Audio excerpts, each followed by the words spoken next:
Good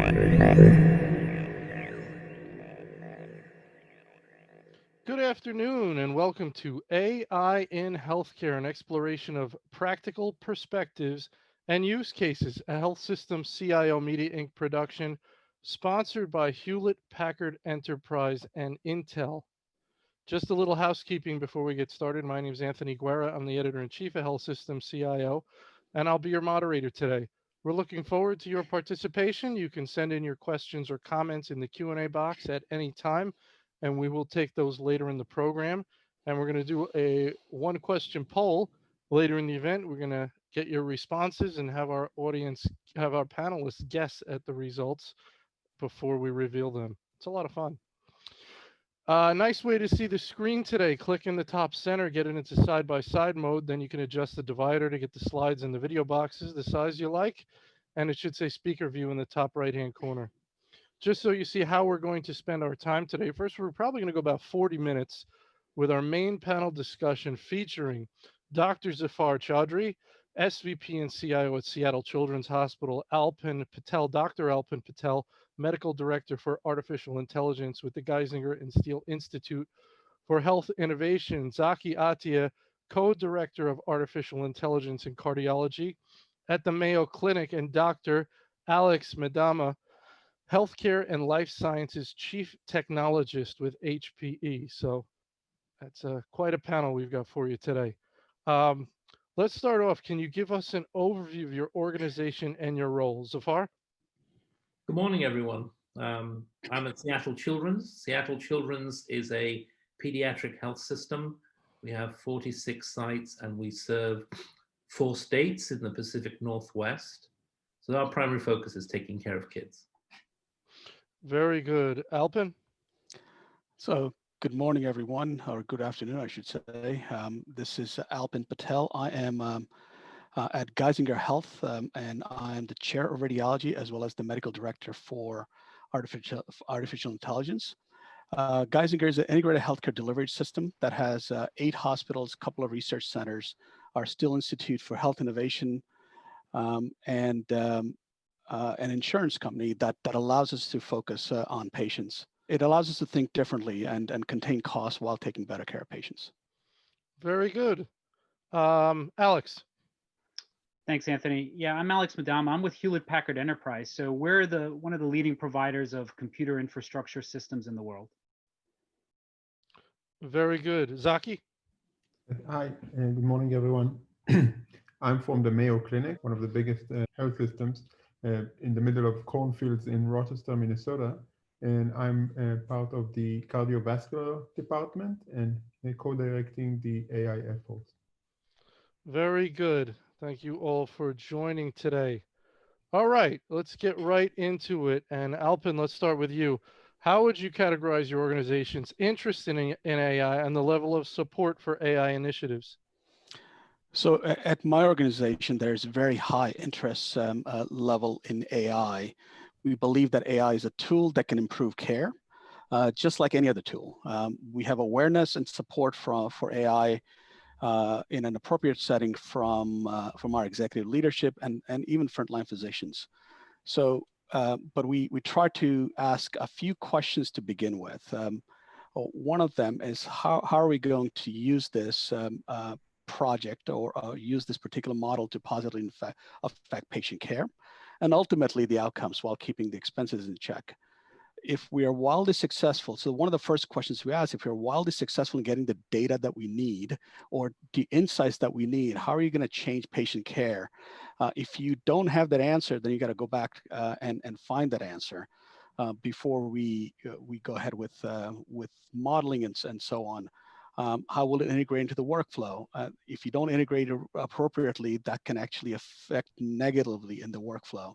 So the bottom line is there's a high level of interest, but we also start with some basics questions before we pursue projects. So you want it to be practical, not just theoretical. It's got to actually affect care. Yeah, absolutely. Very good. Zachi? Yeah, so in Mayo, as everything we're doing, we're looking at the needs of the patient first. So we want to make sure that the AI is built to help the patient to have the best treatment course possible. And as Aalpen said, we're trying to build it in a way that will help the physician giving the best care to these patients, right? So there's always the question of will it replace physicians? Definitely not, but it will assist them in giving patients the care based on data. And we're very lucky to have data from decades of very well kept EMR. So we are able to create these tools to hopefully benefit patients everywhere and not only in Rochester. And Zachi, you said your background is as an engineer. So what does specifically an engineer bring to this process? Right. So I'm an electrical engineer by training and did my PhD on AI. And I joined Mayo Clinic 5 years ago, and we're working. The way we created it is that me and my team are part of the cardiovascular department. So we're working with physicians. We're sitting next to them. Until COVID, we literally sat in the same offices with the physicians so we can have great interactions and understand the needs very well. Because sometimes when there's a disconnect between the engineers to the physician, you can create great models that are only good on paper, or you can translate. You basically need to translate the needs of the patients to the physicians to the best tool you can get, right? And that creates a lot of that requires a lot of collaboration between the physician and the engineer. So we're helping them, asking them the hopefully the right questions to kind of guide the development of these models. As far as a physician, I'm sure you've seen people who are non-physician create things for doctors that just were not what you needed. So that sounds like what Zaki's alluding to, but your thoughts on the question or anything that's been said so far? So our approach at Children's has been, you need to start by bringing in the right skills into your organization. So we've gone out and we've hired data scientists who specialize in building these predictive models. Mm-hmm. We're similar to Mayo in the sense that we have embedded those specialist people with the physicians and the nurses because they really need to drive what models we build.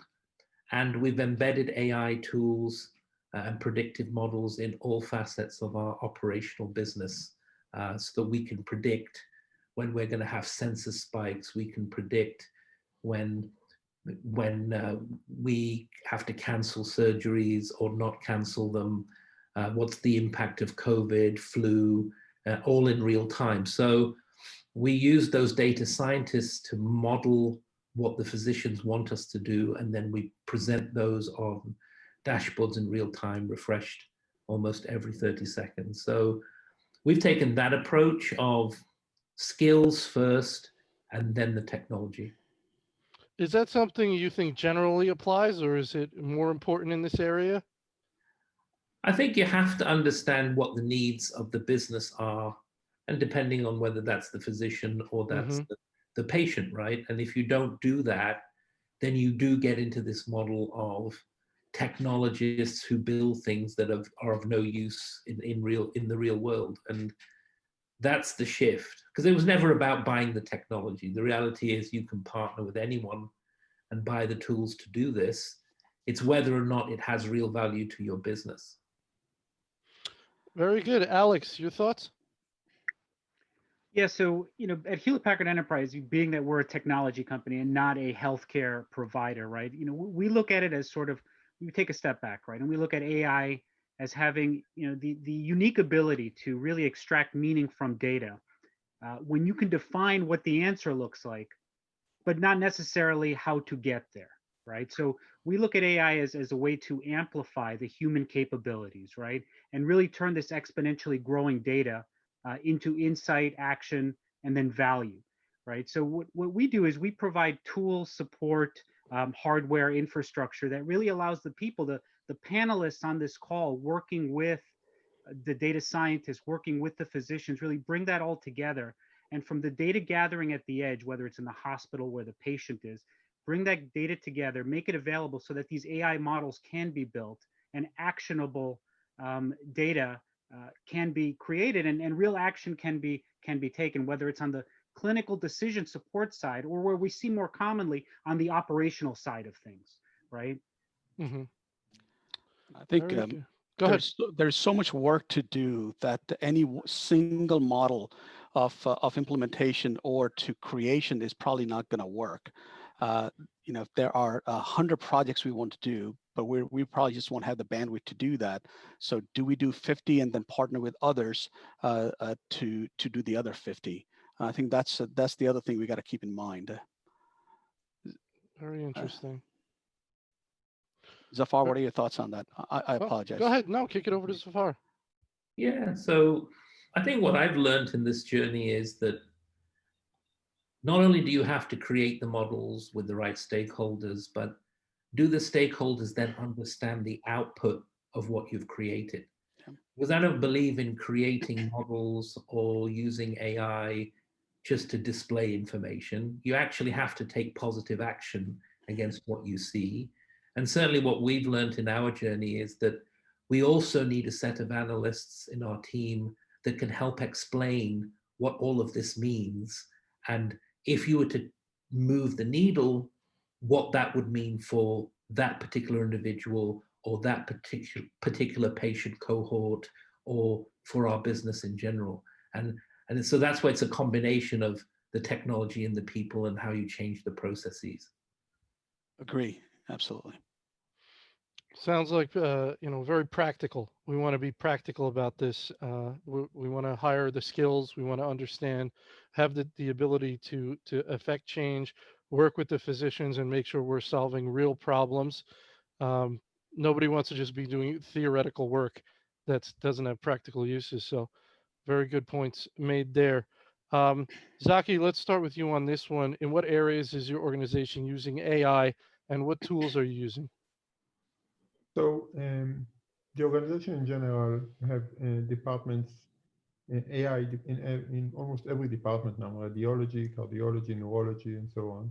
In cardiology, we created a set of tools that allows you to predict and detect diseases using signals that humans could not interpret prior to that. So one example is we created a model that takes an ECG and electrocardiogram that takes 10 seconds to take and it's very cheap, and you can even do it with your watch today. And you can predict diseases that you would usually need an echocardiogram for.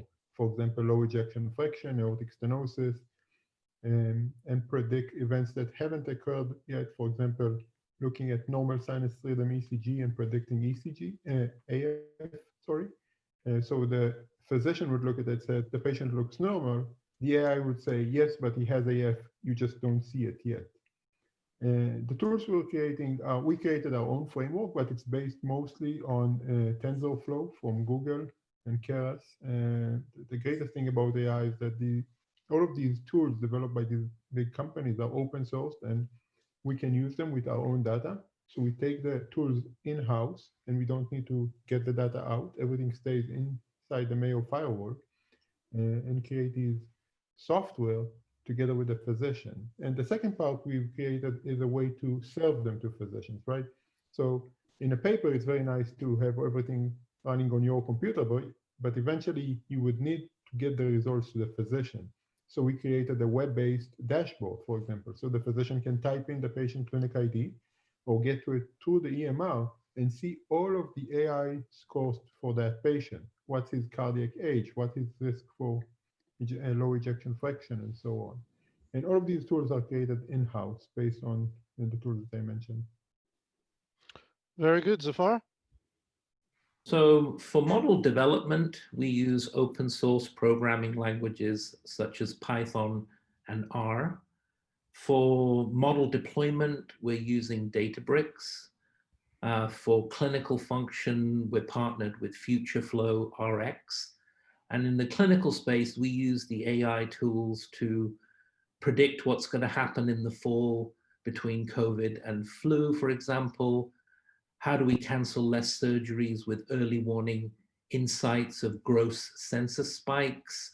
We can predict patient census by unit, by flexible time frame. In the non-clinical space, we're actually using AI to take information from all of our building management systems and sensors and predict when the next airflow handler will fail, when the next device will fail, and provide early maintenance. Zafar, what's the process for seeing how close the reality is from the prediction and using that to refine the models and the algorithms. So I think that's an iterative process, right? So our team works in an agile way. We start with a model, we build it, we then take in data and evaluate that data with historical data that we've had from previous years. So it's a constant iteration and refining process. But what we found over time is they're very accurate, the models, but that's because of the way it's been programmed. Hence why I say you have to hire in the right resource sets. And because we're in Seattle and we're surrounded by a whole bunch of tech organizations that are very good and smart in this space, we found that data scientists that don't come from healthcare, that come from Amazon or Microsoft or Expedia, tend to do a very good job of understanding how to build the tech. And then you partner with the right stakeholder and you get good outputs. And it certainly helped us in capacity management, capacity flow in real time. So don't be afraid looking for your data scientists outside of healthcare. Absolutely, because industries like Amazon and Expedia, they do a lot of data mining and they really understand what that data means, but maybe from a retail space. But fundamentally, that's why everybody loves shopping on Amazon, right? Because you can see what you're buying and actually can predict what you might want to buy. Sometimes you feel like it reads your mind, but it doesn't, right? It's all built on data. Very good. Aalpen, your thoughts? So we're using AI models in different specialties, from radiology to GI to neurosciences, and some of them are also population based. So I'll give you one of the first things we did, and we're probably one of the first hospitals in the country to deploy this, develop and deploy it, is intracranial hemorrhage detection on a CT scan.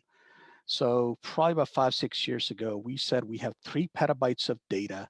When it comes to imaging, we have 24 years of EPIC data, as well as a lot of genetic data. So far, we have about 140,000 whole exome sequenced. So there's a lot of data. What are we going to do with all this data? So we created a few projects in radiology, and then we carried them forward. And one of the projects was intracranial hemorrhage detection. And we took a data-driven approach where we took 47,000 CT of the head, and then through a deep learning convolutional net, we taught it to just detect ICH. Fairly simple problem for a human. And the machine was actually able to do a very good job. We didn't tell it where the bleed was. We just told it that there's a bleed or not. And if you look at the heat maps, it was actually able to find it because we used balanced data to be able to do that. So in radiology, we've used that, and then we validated it for 3 months, and then we put that into use. And doing that, we were able to reduce outpatient turnaround time for the positive bleeds by about 96%. And the reason that's important is I'm not worried about inpatients. I'm not worried about outpatient. I'm not worried about the ED patients because we get to those pretty fast. It's the ones that are in the ED. I'm sorry. It's the ones that are outpatients that are lower acuity. Those are the ones I worry about because there are hidden higher acuity findings that nobody's picked up until because nobody's looked at them. And here a machine looks at it and reprioritizes things so that a human can look at it much faster. That's one. From a population health perspective, if you have, there are many unmet care gaps. One of them is colonoscopy at age 50, and our patients, not just our patients, but people don't want to get a colonoscopy, even though it may be the best practice to do so. That we sort of have used AI to change the conversation. It's a simple model, but the model says that you have 17 times more chance of finding something bad in the colon. Perhaps you should get a colonoscopy instead of just saying that just get a screening colonoscopy. So that changes the conversation, and there's early indication that sort of change in conversation helps people understand that we need to elevate your care so that we can take better care of you. So those are the 2 examples. Of course, we're doing the things like that Zachi talked about with the AFib, and we've taken 1.8 million EKGs and converted them to understand who is going to develop AFib? These are so-called normal EKGs, right? Because the humans have not been able to perceive that there is a hidden signal that predicts that this person is going to develop AFib within a year or so. So those are the different scenarios that we're using AI models in. Very good, very good. Alex, do you think if you spoke to 100 organizations, health systems that were active in AI, they'd all be doing different things, but at a core, they'd all be doing about 20 of the same things? Are there classic things that the panelists have mentioned that, okay, everybody's using AI for this, this, and this?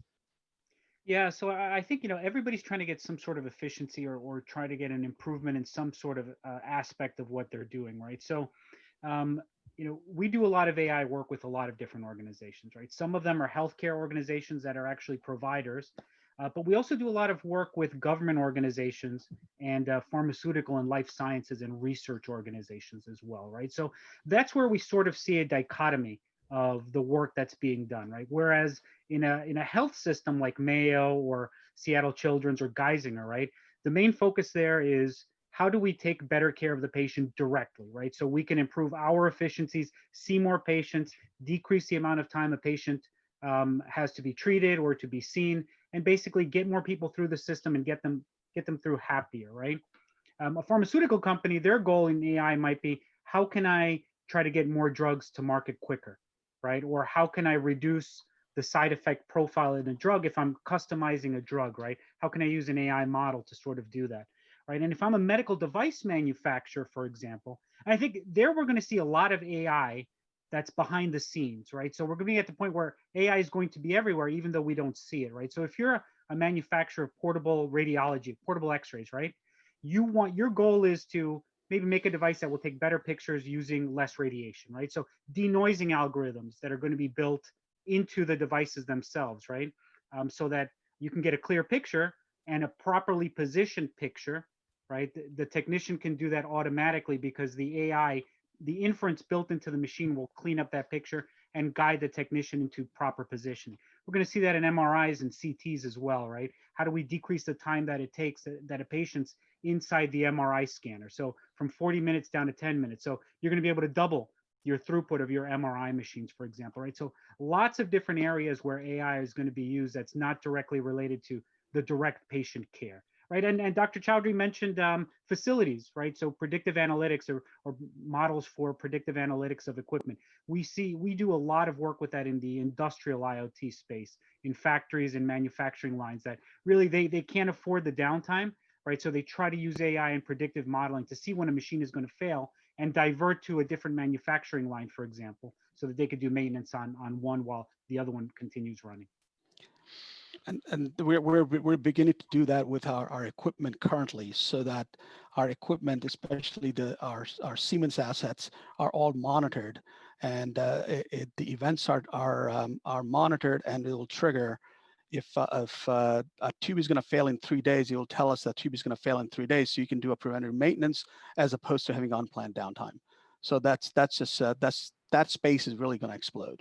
It is, and that's where we see, in the operational AI space like that, that's really where we see about 70 to 80% of AI happening in the healthcare space, not necessarily in this clinical decision support area, because there it becomes very tricky. And it really wasn't until last year that the FDA had guidelines for approval of AI models as a software or as a medical device, right? So still very nascent there. All right, very good. Next question, Zafar, let's start with you. Are you actively making progress with your AI initiatives? What are some of the challenges, and are you able to qualify the outcomes? So I would say very simply, the answer is yes. Most healthcare systems are actively looking at or employing AI tools because that's what the demand is, certainly from the clinical space. The challenges in the current climate, of course, are finances. How do you prioritize initiatives, keeping the lights on doors open versus the innovation around AI to change how we provide care?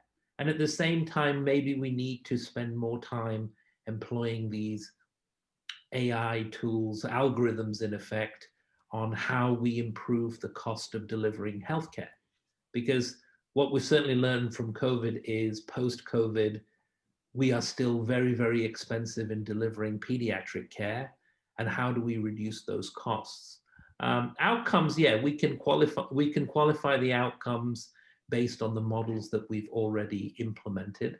But I think we're getting to a point where we have to find that fine balance between what is innovation, what is keeping our business running, and many healthcare systems have lost so much money during this life cycle of COVID. Zafar, as a quick follow-up, you mentioned you sound like you said you're getting requests from clinicians for AI. We're getting requests, but at the same time, we're seeing our healthcare spend increase. We're seeing losses from COVID. So the question for people in tech is, well, how do you prioritize? So what we're looking at now is better governance models that allow us to find that balance, because every physician will have a driver based on the specialty that they have. And of course, every physician will tell you that their work is mission critical. But you have to find that balance between what truly is mission critical, what can impact outcomes and affect, in our case, kids' lives, versus what is just must, I would love to have, but don't necessarily need to have in 2020.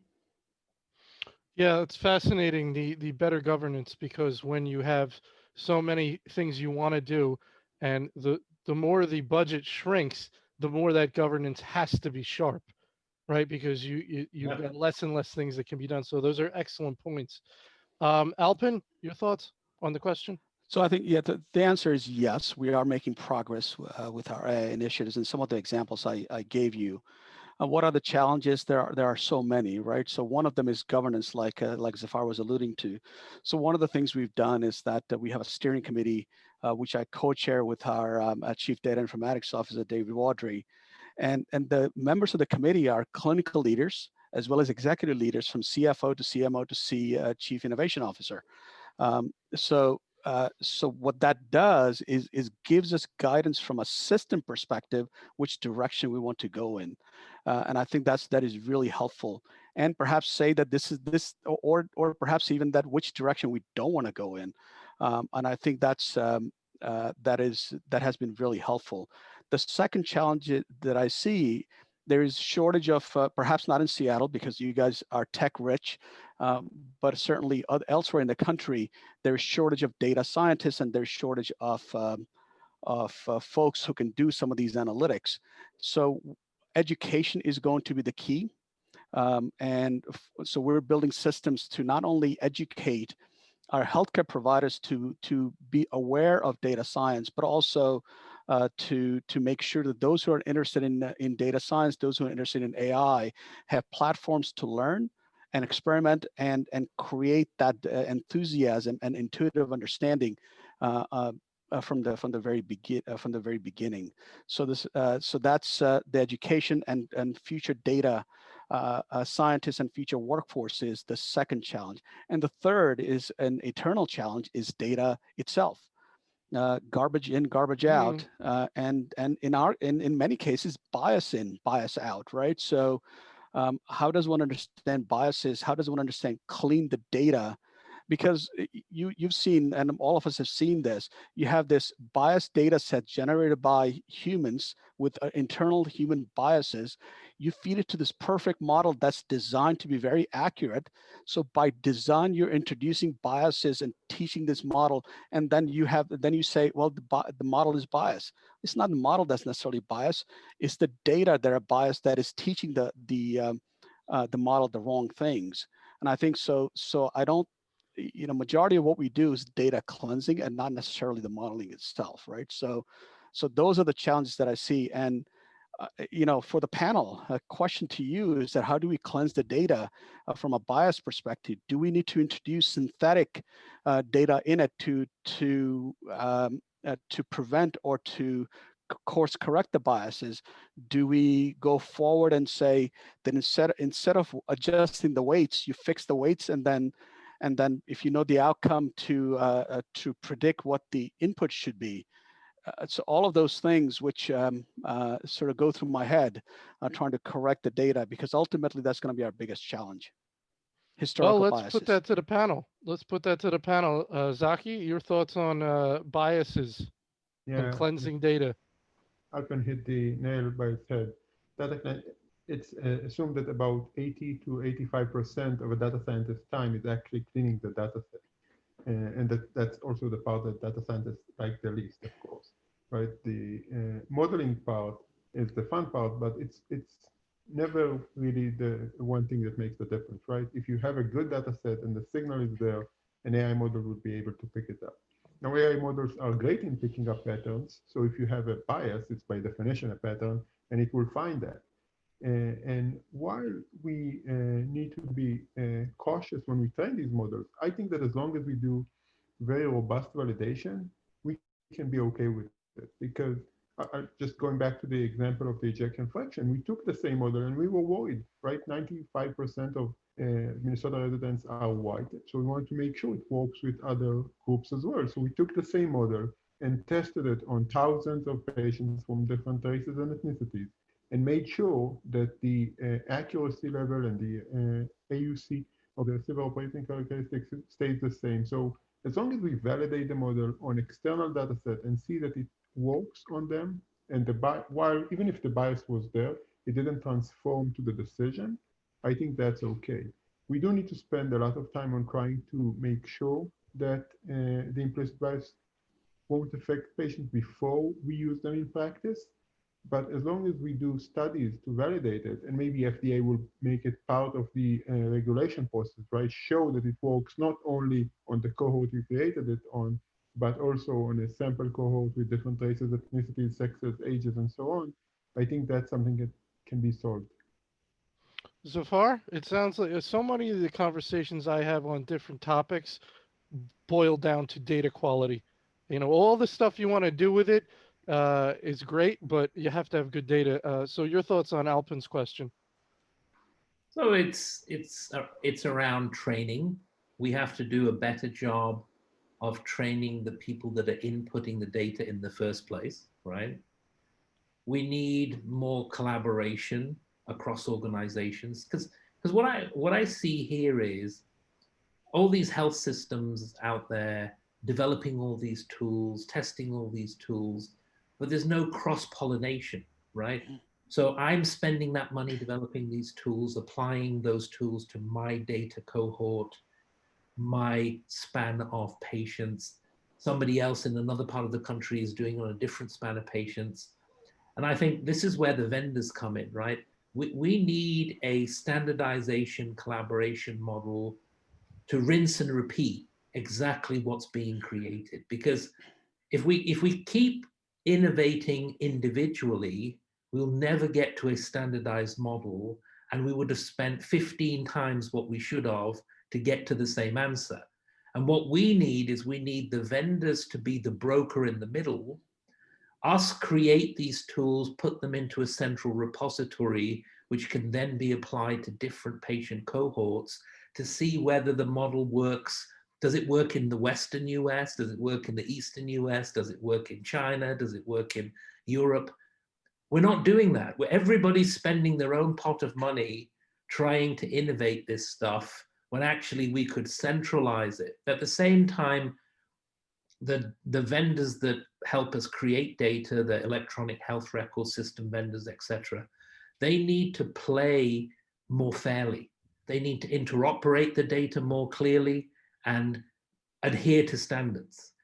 Even though they claim they do, they don't necessarily do that. So there's a combination of things that we need to look at if we are really to move this forwards. Otherwise, we will be siloed for the next 5 to 10 years.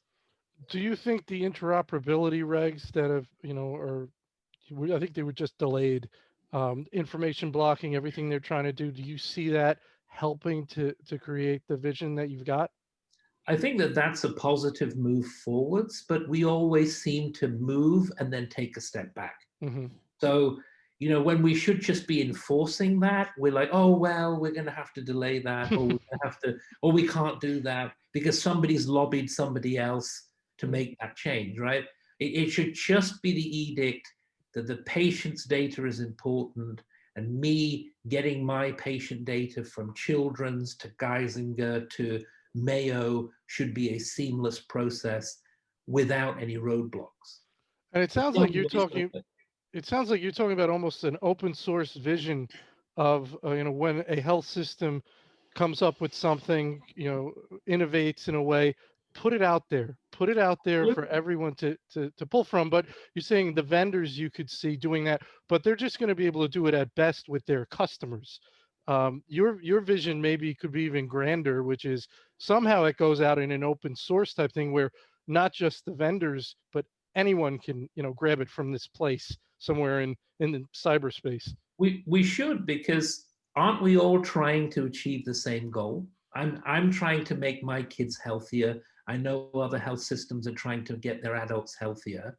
So why am I doing that work, and Aalpen's doing the work, and Zachi's doing the work, and I don't know what work they're doing? Why can't we have a single entity that brings all of that together? And yes, we should be able to reutilize that source code in an open source fashion and apply it to our patient cohorts. Because we just keep repeating the same thing. Just children's hospitals alone. Every children's hospital is doing the same AI innovation.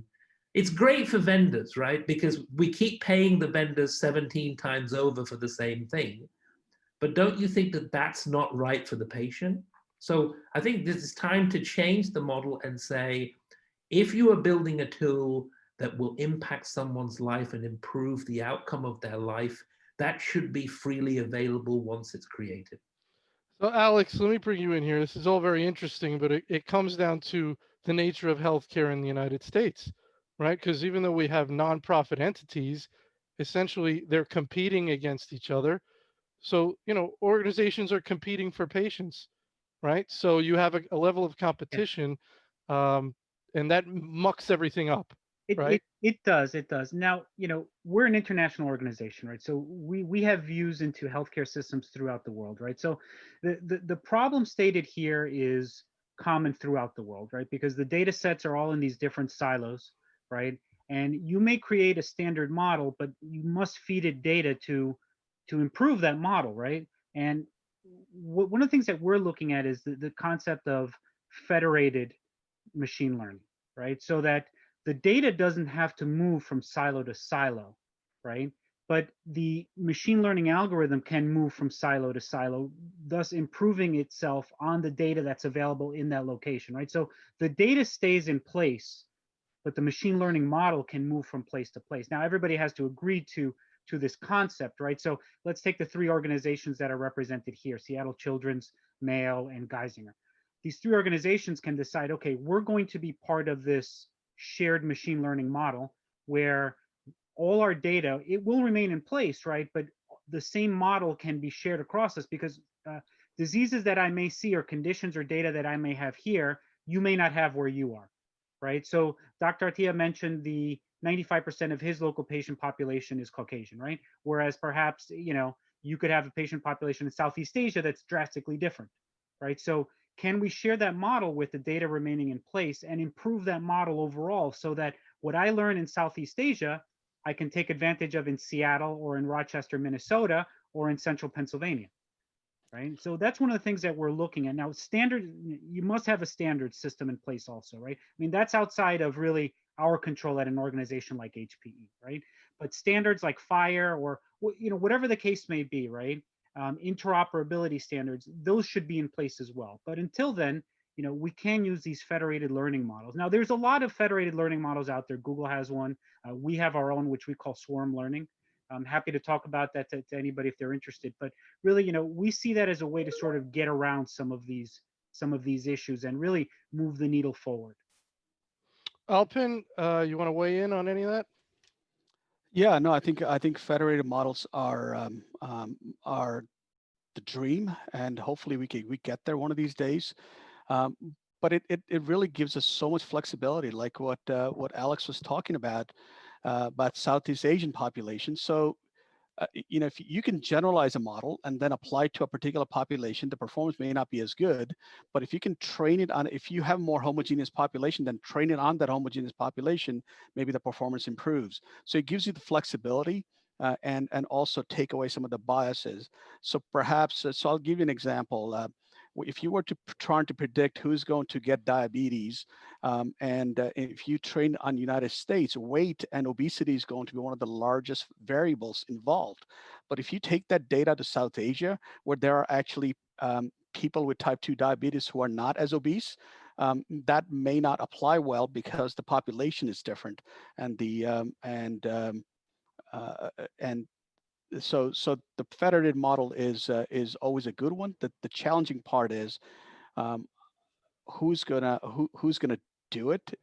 Second is so I think some kind of government involvement from that gives us the funding and the ability to do that might be important. I'm not saying the government manage a project, but it's something that allows us to do.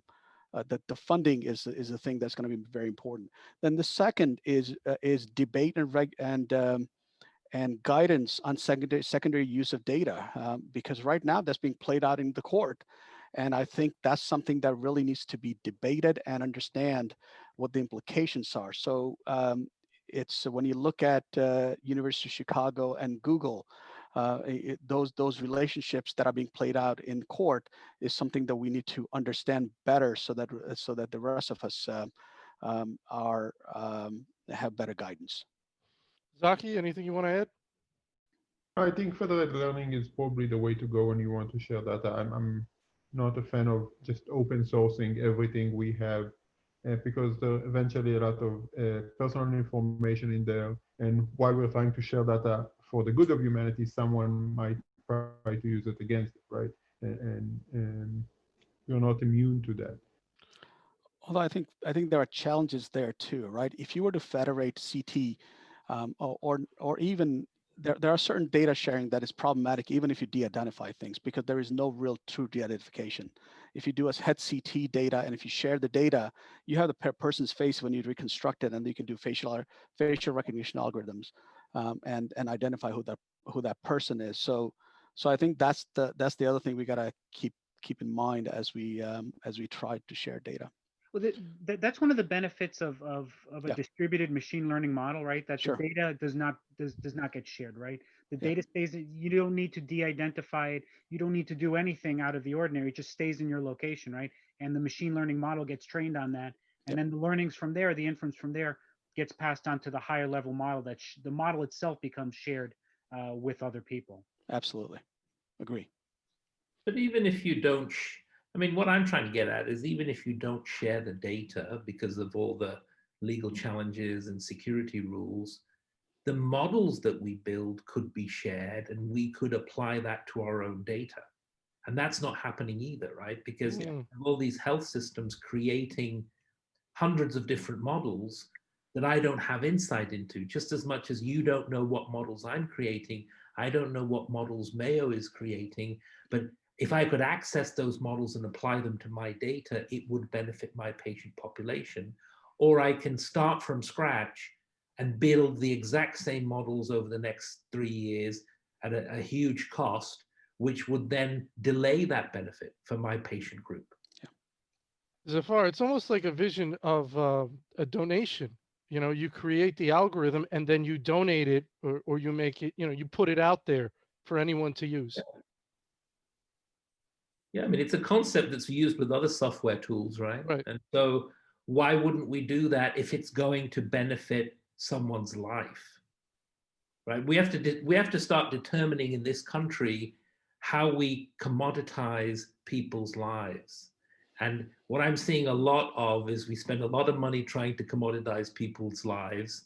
And if we take anything away from COVID, is that we're all in this together, and therefore you in Rochester is just as important as me in Seattle, right? So we need to be able to share more so that we can get to a quicker outcome, a quicker benefit. And I don't think we're doing that still. All right, very good. I want to throw out our audience poll here. It's a question that occurred to me. Everyone can vote. Also, our panelists can vote. When it comes to AI, the CIO's role is more about tempering expectations than championing use.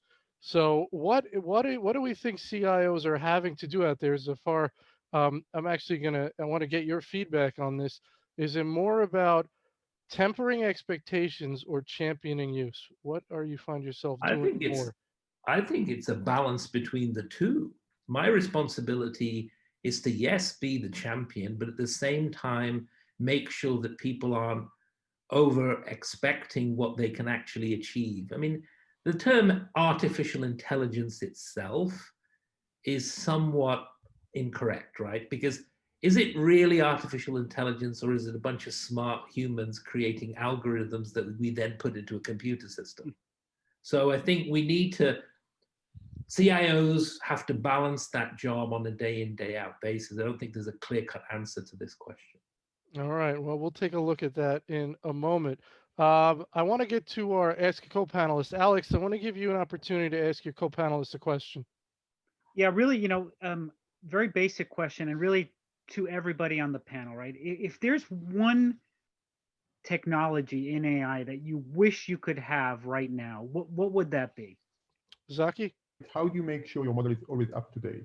How do you label your data in a way that you make sure that the data hygiene is good, right? That you didn't mix training and testing. And you can do it once or two times, but if you want to create a process that would go for basically forever, self-learning machine that keeps learning and learning and learning, we'll probably need to create these processes that would make AI development as solid as software development is today. Aalpen? So I have a question for Zafar. Okay, I was going to have you answer Alex's question first. I apologize, Alex. Can you repeat that question for me? Sure. If you sort of had any technology within AI that you would wish you would have right now, what would that be? I think it's more of an infrastructure question for me, for the ability to access the data, having a bus that delivers it to the end users in a much more hands-off kind of a way. It's a dream, but it's so you have data coming in, your model is chewing through, but you can integrate it much more easily. And I think that can really, if you have an easy way of doing that, that can really open things up from an AI perspective. Zafar? So I don't think I want a particular technology. What I want from a vendor in this space is a consumption-based model that only charges me if together we can show real benefit when we apply the models. Because what I'm seeing in the industry is people try to sell me a piece of software, I buy it. A year down the line, it actually might give me some benefit, but for the first 12 months, I'm burning cash. What I would rather do is say, I want to consume it. We'll throw models into it. If it delivers outcome-based benefits for my healthcare organization, then Mr. So-and-so will pay you. Okay, very good. Aalpen, since you started your question for Zafar, I got to let you ask it. So Zafar, get ready for this one. Of course. So Zafar, one of the things you said sort of resonated with me about teaching the people who are creating the data to create less biased data, and I think that's very important. Do you think there is a role for AI to bring to their attention that, hey, there is bias in your decision making, so perhaps you need to recalibrate? What are your thoughts? So I think as a decision support tool, yes, I think we could use AI to highlight areas or key areas where people do make biased decisions. But without the open conversation in healthcare organizations about the level of biases we put in, that's only just going to be a tool. I think the bigger challenge in healthcare systems is these things we just don't want to talk about because it's such an uncomfortable conversation. So I would say, at the executive level, every health system needs to have those difficult conversations. And yes, I agree, we as technologists could use some of those tools to point out when someone is making an interesting choice or a not interesting choice. All right, Thank we're you. going to look at our poll now. I'm going to have everyone guess. Now, the number you're going to give me is percentage agree. So what percentage of the respondents do you think agreed with this statement that when it comes to AI, the CIO's role is more about tempering expectations? Zafar? At least 60%. Alex? Oh, I hope it's low. I hope it's under 20. Okay, we'll give you 20. Aalpen? I hope it's low, but I predict 57%. 57. I like that. Very specific. Zachi? I'm optimistic. I will say 25. 25. All right, let's share the results. The answer is 44% agree with that statement. So I think that's Aalpen. If my math is correct, but I could be wrong. 44%. Anyway, 44%. We're almost out of time. I want to give you an opportunity for a final thought. You heard about some comments on what our panelists wanted from a vendor. You talked about your vision for sort of leveraging federated data to help everyone learn from the data. How do you want everyone on the line and people listening to think of what HPE can do for them as they move down this road? Yeah, absolutely. And I want to thank all the panelists for participating in this. It was really, eye-opening for me to see what you are doing in your organizations and what you find fruitful and also what you find challenging. So some of the statements given, so how do we manage the models, right? Consumption models, consumption-based models for, using the infrastructure, right? We provide these things, right? So one of the big things that we get asked a lot is, hey, we're doing all this AI in a POC, but how do we get it into operation? How do we manage these models? It's getting out of hand. We have all these different versions. How do we version track these things, right? How do we treat it sort of like DevOps, right? So there's this concept of ML ops, right? Of treating your machine learning models as sort of code and version controlling them, source code controlling them, right? So we do things like that, right? We do consumption-based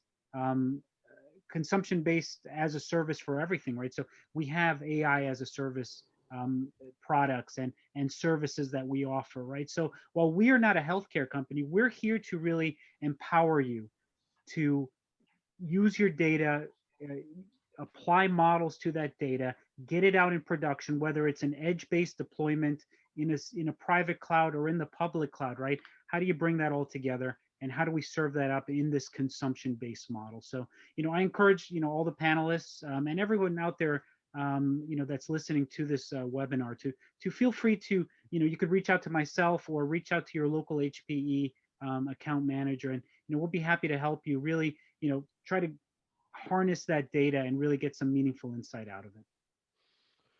Excellent. Well, that's about all we had time for today. Tremendous conversation, great panel. Regarding continuing education, you can use the final slide in our deck. You'll get an email when the on-demand recording of this event is ready for viewing. If you want to sponsor an event with us, you can reach out to Nancy Wilcox from our team. You can go to our website to view our upcoming webinars and register for them. And with that, I want to thank our tremendous panel, Dr. Zafar Chaudry, Dr. Aalpen Patel, Zachi Attia, and Dr. Alex Madama. And I want to thank our sponsor, HP and Intel, and thank you for attending. And with that, everybody have a wonderful day. Thank you.